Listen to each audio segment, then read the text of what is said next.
Welcome to Pindar Poetry. We hope you learned something new.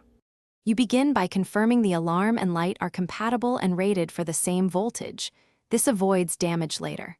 Once done, shut off the circuit breaker feeding the fixture and verify power is off with a non-contact tester and multimeter. Make sure you have basic tools: screwdriver, wire strippers, wire nuts, and electrical tape. Prepare a clear workspace and lay out parts.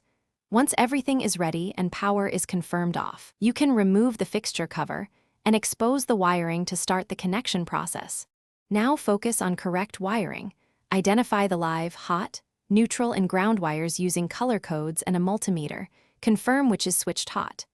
Connect the alarm's hot lead to the switched hot so the alarm triggers with the light. Join the alarm neutral to the circuit neutral. Bond all grounds together and to the metal box or fixture ground. Use the recommended gauge wire for the run, twist conductors, cap with wire nuts, and ensure strain relief where cables enter the box to prevent future loosening. Finish by carefully reassembling the fixture without trapping wires, then restore power and test both the light and alarm together. Observe behavior for a full cycle. If the alarm doesn't trigger, turn power off and recheck for swapped hot and neutral, loose wire nuts, or a missing ground. Those are common causes. Make sure any inline fuse or breaker is functional and reset if needed. Once confirmed working, secure the cover and document the circuit labeling for future reference. This prevents confusion later. Thanks for watching. Consider subscribing if we helped you.